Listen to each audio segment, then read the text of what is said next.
네, 오늘은 한국 블록체인학회 사무국장님이시죠. 서강대 윤석빈 특임 교수님과 함께합니다. 안녕하세요. 안녕하세요. 네, 저희가 지금 루나 코인이 문제가 많죠. 대체 그 교수님 루나 코인 왜 이렇게 떨어졌나요? 가장 본질적인 부분은 스테이블 코인이잖아요. 안정된 코인인데 네, 네, USD라는 스테이블 코인이 있는데 그게 1달러를 유지 못했습니다. 네, 그렇죠. 그래서 자연스럽게 연결되어 있는 루나, 이게 약간 죽음의 소용돌이라는데 그냥 안 좋은 피드백이 계속 가면서 가격이 떨어지게 된 가장 근본적인 원인이라고 생각하시면 됩니다. 그 교수님께서도 작년에 인터뷰 하실 때 약간 우려하시는 부분이 있다고 말씀을 뭐 해주셨었어요. 구체적이라기보다는 약간 저희가 그런 좀 예, 아무래도 그 CBDC 네. 중앙은행 디지털 화폐보다는 이제 아무래도 안정성이 확연히 많이 떨어지니까 민간 코인들은 네. 그래서 교수님도 우려를 하셨는데 지금은 어떻게 보시나요? CBDC 자체가 이제 센트럴뱅크 디지털 네. 커런시라서 이제 한국은행이 발행하는 화폐니까 네. 워낙 안정성이 있죠. 법화적인 부분이니까. 그래서 사실 우리나라도 연구모의 가제잖아요. 네. 하고 있는 게 사실은 실질적인 게 아닌데도 불구하고 영향력이 있었는데 특히 이번에 그 네. 뭐 루나, 뭐 테라 사태로 인해서 사실은 좀 더 이렇게 임팩트가 커진 것 같습니다. 루나 테라 코인으로 피해를 본 분들이 적지 않아요. 제가 듣기로는 한 20만 명 이상 된다고 그쵸. 들었습니다. 네. 그래서 사실은 이게 워낙 이게 뭐 생각해 보시면 뭐 99.99%가 떨어진 거니까 네. 자기 자산이 만약 자기 집값이 그렇다면 거의 뭐 대모가 났겠죠, 당연히. 대모가 나는 상황이니까 사실은 그 피해자분들 마음이 이해가 되고요. 제가 뭐 직접 투자 쪽 하는 사람은 아닙니다만 그래서 그런 네. 이해가 되고 근데 그걸 어떻게 대처할 것인가는 좀 약간 집단 지성이 좀 힘이 좀 필요할 것 같습니다. 그렇죠. 은행의 사모펀드 사건만 봐도 사실상 뭐 증권사에서 자체 보상을 먼저 선제 보상을 해주지 않는 이상은 사실 되게 소송이 길어지더라고요. 네. 근데 이제 아직 암호화폐나 뭐 이런 부분에 있어서는 그 법제화도 안 됐기 때문에 더욱더 보상과는 거리가 좀 멀까요? 예, 그러니까 아시겠지만 아직은 법적인 체계가 없죠. 우리가 네. 증권에는 뭐 증권 외탁원도 있고 네. 금융위도 있고 금감원 네. 여러 가지 시스템이 있는데 저희는 아직 뭐 저희 나라뿐만 아니라 해외에서도 아직 그런 그쵸. 체계가 많이 없어서 사실은 약간 중간 단계, 그레이 음. 단계이기 때문에 사실은 그건 사실 피해자 분들 많이 마음이 아프시겠지만 사실은 이거는 개인적인 투자에 대한 책임이 아직은 좀 많은 게 사실입니다.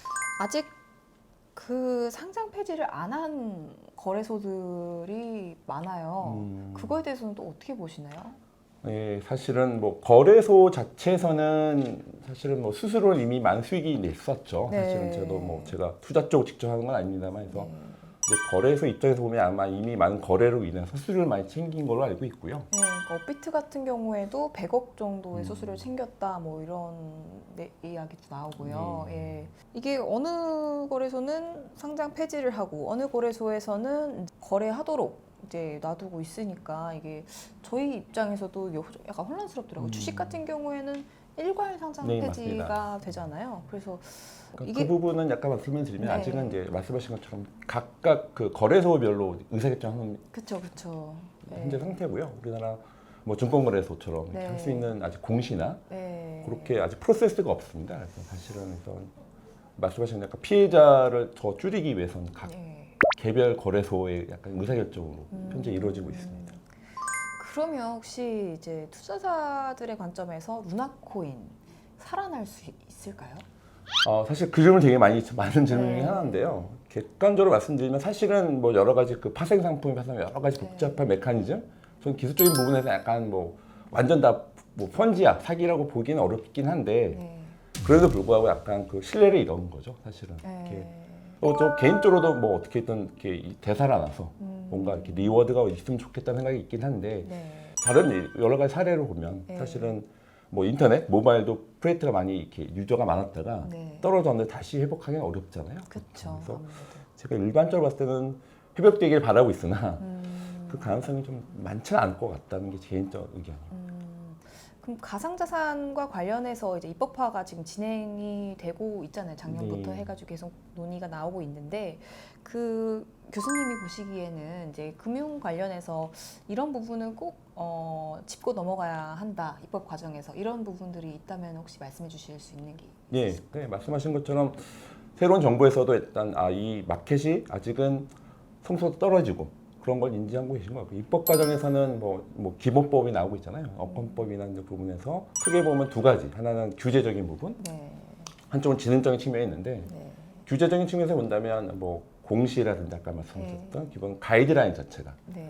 그러니까 네거티브 규제라고 하죠. 이거는 빼고 다 될 수 있어. 라고 하는 정확한 네거티브 규제에 대한 그 가이드라인이 좀 나올 필요가 있을 것 같습니다. 그거에 대한 상장이라든지 거기에 대한 프로세스를 정부가 다 하기는 어려울 것 같고요. 제가 봤을 때 전체적인 큰 가이드라인만 제시되는 정도가 될 것 같습니다. 방금 드렸던 질문 아까 말씀하신 대로 이제 약간 스캠적인 측면으로도 볼 수가 있을까요? 이번 루나 사태를. 그렇죠. 그러니까 그 부분에서 뭐 이게 약간 옛날 금융위기처럼 네. 이렇게 파생 상품에 파생 상품 연결되어 있는 구조긴 네, 해요. 네. 뭐 아직 복잡한 USTD, 네.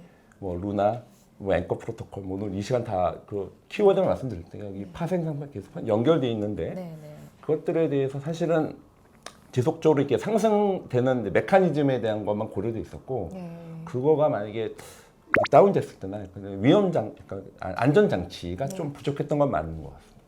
그래서 그런 안전 장치에 대해서 사실은 부족하다는 약간 이견이 있었어요, 사실은. 그래서 네. 그것들을 좀 무시하고 네. 계속 고라이브 했던 것들이 어떻게 보면 약간 그게 근데 피해자 입장에서 이게 네. 그러니까 펀지 사기라고 나올 만큼 그렇게 네. 좀 공격받는 포인트가 또 있는 건 또 사실입니다. 가상자산 시장 전반으로 봤을 때는 이제 회복이 될 수 있을까요? 아니면 회복이 됐다면 언제쯤 저희가 바라보면 좋을지 한번 교수님 의견 듣고 싶습니다. 네, 좀 기본적인 거 방향 자체는 디지털 자산 시대가 왔죠. 네. 왔고 이렇게 등록폭이 있겠지만 결국 간다. 네. 그건 저도 이제 인지하고 있고요. 근데 말씀하신 것처럼 기존 금융과 원래 디지털 자산 금융이 원래는 약간 디커플링 네. 따로따로 가야 돼. 약간 지금 합쳐지기도 하고. 네. 근데 결국은 이제 두 개가 융합되고 연결된 시장이라고 생각해요. 근데 그걸 이제 복합 마켓이라고 되는데 네. 디지털 자산 마켓은 더 커질 거라고 예상이 되고요. 근데 거기서 등락폭은 있겠지만 결국 가는 방향은 맞고 거기에 대한 것들은 저도 이제 인지하고 있는데 시기에 대해서는 사실은 이제 메타버스처럼 약간 네. 두 개가 합쳐지기도 하고 또 떨어져 있기도 하거든요. 네. 그래서 그런 관점에서 제가 봤을 때는 아마 뭐 약간 뭐 업다운되는 시기는 제가 뭐 2, 3년으로 좀 보고 있는데요. 네. 기존 금융과 디지털 자산 금융, 마이데이터, CBDC가 통합되는 네. 슈퍼 서비스 될 것이고요. 그런 관점에서 글로벌 마켓이기도 하고 그래서 그런 거 가이드라인 잘 제시가 돼서 네. 성장되는 그리고 건전한 시장이 될 수 있도록 만들었으면 좋겠습니다. 그러면은 교수님 말씀대로라면은 지금 가상자산 시장이 많이 하락했으니까 지금이 저점 매수 기회다라고 볼 수 있을까요? 그러니까 지금 뭐 전체 비트코인에 대한 그 코인 마켓 캡 그래프만 봐도 계속 아시겠지만 네. 뭐 처음에 저희 센터장 얘기를 들어도 7년 전, 8년 전만 해도 대학원생이 오면 딱 데려와서 비트코인 이렇게 쓰는 거야. QR코드 비트코인으로 피자 사주고 콜라 사주고 지금 후회하고 계십니다. 왜냐면은 그렇게 본인조차 많이 오르는 걸 모르시는 거죠. 센터장님조차. 왜냐면 그 자체가 이제 이거는 기술적인 부분 다른 것 같아요. 네. 관점에서 사실은 뭐 등락폭은 있지만 전 상승은 된다고 생각하고 있는데요. 제가 봤을 땐 그거는 약간 본질적인 부분에서 데이터로 보고 인프라를 보시면 좋을 것 같고요. 그런 관점에서 내가 이걸 계속 인프라를 보신 분들은 좀 계속 아마 바이할 수 있는 또 기회일 수도 있을 것 같습니다. 그러면은요, 저희가 가상자산 NFT 메타버스 여기까지 보고 있는데 메타버스가 종착지는 또 아닌 거잖아요. 그 이후에 또 어떤 게 나올 수 있을까요? 블록 탈중앙화 되는 게 뭐 네. 조직이 탈중앙화되면 게 다오가 될 것이고요. 네. 금융이 탈중앙화되면 디파이가 되잖아요. 네. 그런 것처럼 계속 이렇게 뭔가 탈중앙화라는 탈중앙화 뭐 꼭 신앙의 꼭 키워드는 아니지만 네. 분산되는 데이터 네. 장치가 약간 뭐 중앙에서 분산화, 네. 탈중앙화 다 흐름이 되니까 네. 그렇게 더 확장이 되겠죠. 금융이면 디파이고 회사면 이제 다오가 되듯이 계속 그런 것들 이제 그게 연결된 플레이그라운드는 메타버스가 되겠죠. 네, 교수님 루나 폭등과 폭락에 관련해서 이게 이제 사유화와 도덕적 해이가 이제 주 원인이다 이렇게 보는 시각도 있는데 혹시 교수님 어떻게 생각하시나요? 예, 도덕적 해이는 사실은 여러 가지 장치들이 있을 수 네. 있었는데 네. 사실은 여러 가지 아까 말씀드렸지만 많은 포인트가 있었어요. 이런 네. 거 위험할 수 있어. 그런 많은 의견들을 네. 좀 청취해서 했었으면 좋았을 텐데 그런 걸 약간 도덕적 해이를 표현할 수 있을 것 같고요. 네, 네. 사유화에 대한 부분은 사실은 지금이 테라가 멈췄죠. 네. 사실은 멈췄다고 하는 거는 완전 블록체인은 아니거든요. 그러니까 비트코인, 네. 이더리움을 멈출 수가 없는데 그렇죠. 멈췄다고 하면 약간 이제 중앙화될 수도 있고 사실은 약간 가버넌스 체계상 네. 이게 완벽하게 탈중앙화돼 있지 않고 약간 사유화돼 있지 않냐 이제 그런 포인트를 말씀하신 것 같습니다. 그런 관점에서 확실히 저도 완벽한 블록체인이냐 그리고 여러 가지 이슈에 대해서 좀 청취해서 약간 겸손한 마음으로 겸허한 마음으로 그걸 잘 청취해서 반영했으면 좋았을 텐데 네. 그런 것들이 좀 아쉬운 부분 그래서 그런 부분은 사유화와 도덕적 해이라고 표현할 수 있을 것 같습니다. 네, 교수님 오늘 루나코인과 가상자산 시장에 대해서 이야기를 나눠봤는데요. 마지막으로 한 말씀 부탁드릴게요. 예, 워낙 피해자들이 많으셔서 좀 많이 아프실 텐데요. 제가 봤을 때는 인터넷 아니면 모바일 시대 분명히 이런 버블도 있었고 네. 업앤다운이 있었던 부분이 있었던 것 같습니다. 그런 부분에서 어쨌든 저희들이 나가야 될 방향이고 향후에는 제가 말씀드렸지만 기존 금융과 디지털 자산 금융, 마이데이터 12대씩 통합되는 그 시장이 와서 그런 관점에서 이번에는 많은 투자자나 많이 또 아는 만큼 보이는 거거든요. 그래서 그쵸. 성숙해서 좀 볼 수 있고 성장해 나가는 마켓이니까 그래서 건전하게 다 모든 사람이 다 성장했으면 좋을 것 같습니다. 네, 감사합니다. 감사합니다.